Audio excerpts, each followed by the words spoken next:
So I watched a documentary which is kind of old now. It's like from like 10 years ago, it's called Super Size Me.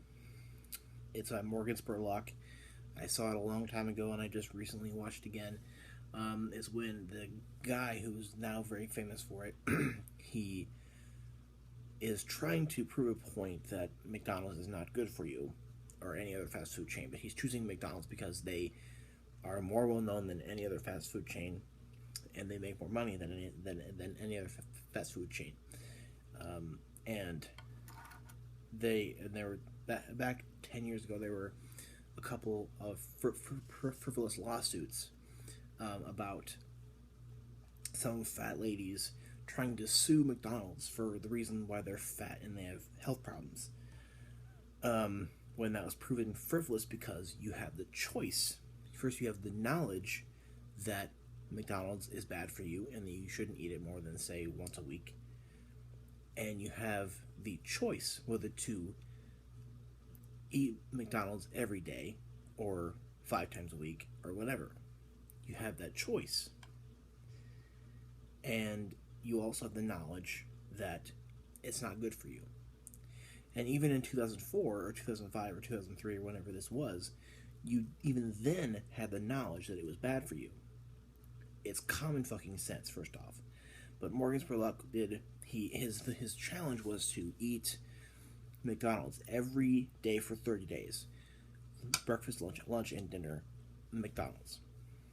And he tried it, when before that he was eating a vegan, very healthy, vegetable-filled, nutrient-filled diet, and changed immediately to that. And he immediately went from, having a regular, happy life where he was healthy, felt good. He was just healthy and fit, and had a good, normal sex life, to really not having he felt like shit all the time. His liver was fatty and was basically like, after 30 days he had a fatty liver which was having a hard time functioning, and his triglycerides and cholesterol went up way high, and he was at risk for a lot of heart problems with that. So I think he proved very very well in that documentary that it's pretty common sense that to eat that on a regular basis, like a lot of Americans did then and still do today, is bad for you, and that you have the choice to do so or not. And he also did kind of point out how this nation is sort of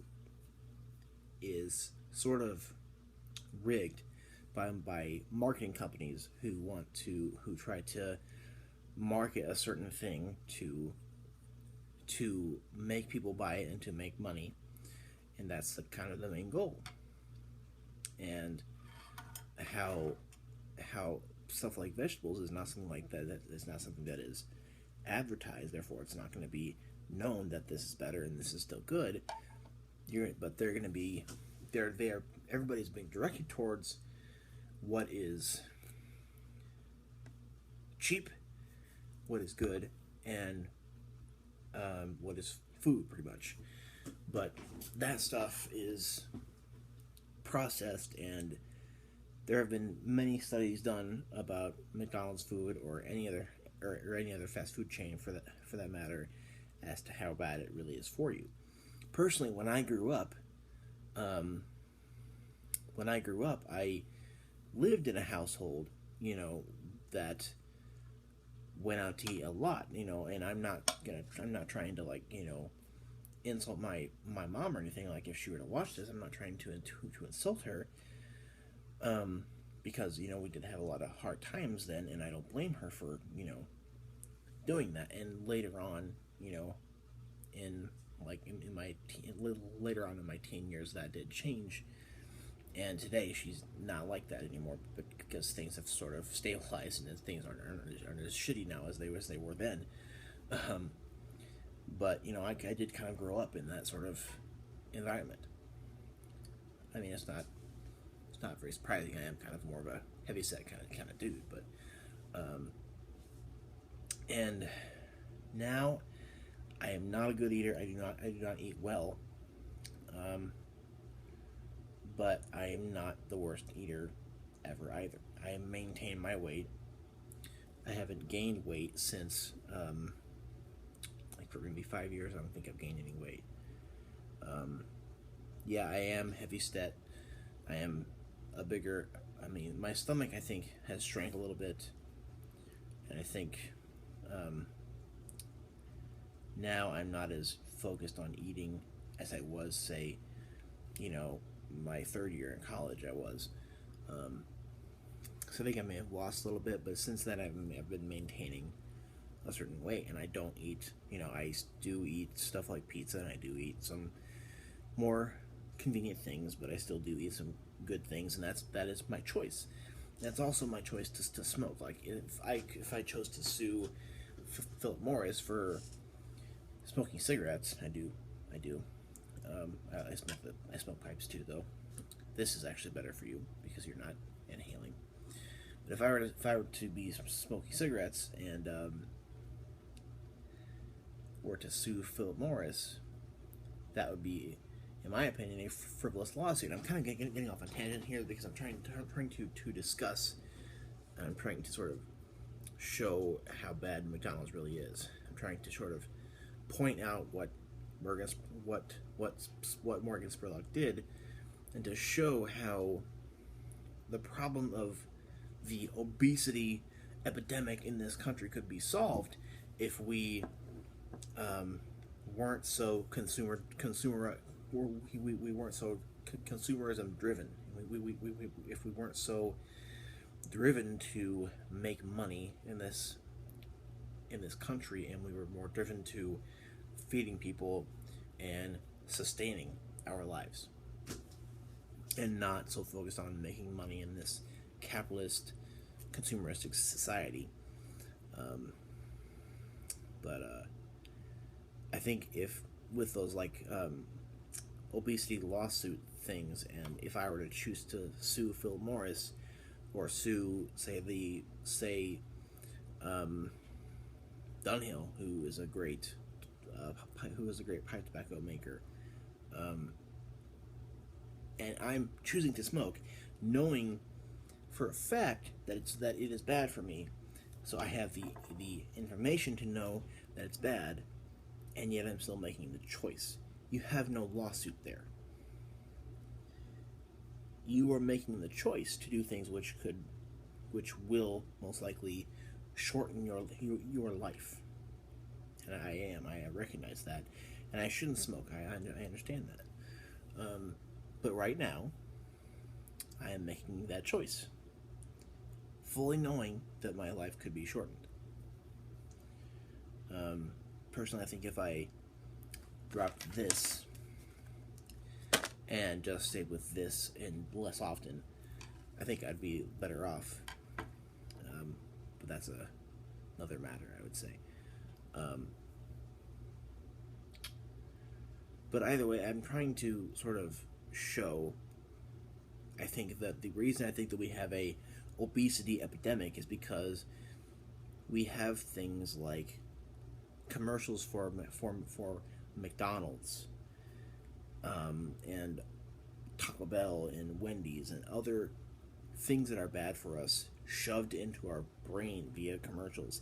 Kids at a very young age have, the McDonald's playgrounds and the toys that come in a little fucking Happy Meal. That's just marketing to kids at a very young age to eat at McDonald's because they want money. That's the only reason. The only reason most companies do anything, in my opinion, is to make money. And I personally think that I work at a company which does things purposely for profit and not for I mean, my company, the company that I sometimes do work that I do work for, does I work for the company full time. Um, they do some things sometimes that are quite nice to their regular or full time employees, but not for part time employees. So even if they do something nice for me and for my fellow full time workers, I think that's still a consumeristic thing. I still think it's you know I still think that they are a consumerist capitalist corporation whose sole purpose is to make money. And I'm not going to name that company because I could be potentially fired if I named that company. Um, and I think possibly it's probably bad that it's bad that I'm even saying that, because when I was hired there 7 years ago, and when I got my full time job back in July or June of this year, they told me that they say this to every employee. If you say anything on social media, which is to paint us in a bad light, that is grounds for either reprimanding or most likely termination. But I'm not naming the company, so I don't think I'm under risk here. Because you don't know who I am. You don't really. Most of you don't know who I am, or where I live, or who I work for. But yeah, I mean, I'm getting off on a lot of tangents because I have had a lot to say, and I wanted to make a lot of videos here, and I took a little sabbatical or hiatus, I would say, and I'm just kind of like word vomit kind of thing. But either way, what I think is the demon, the problem, is corporations in this company whose sole purpose and sole desire is to make profit off of the people of this country. McDonald's being one of those, and probably possibly the biggest one, having restaurants all over the world. And Spurlock in that documentary also pointed out how on Manhattan, that little island in New York, there are a lot of restaurants there.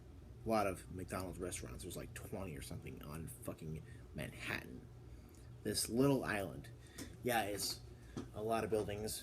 Beautiful place, well, most of it. I haven't been there, but I wish I had.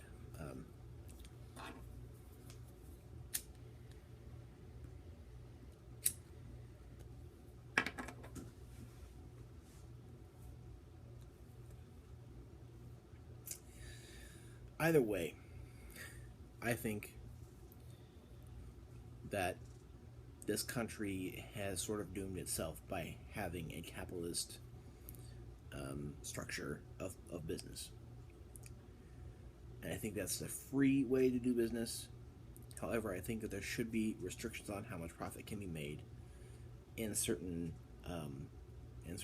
ways. But I mean, I don't want to give my whole political theory, because that is my theory is half socialist, half communist. Well, it's half socialist and communist, half capitalist. So I don't want to say that, because it could be like communist, especially if this was like 1970. If I said anything like I was just saying,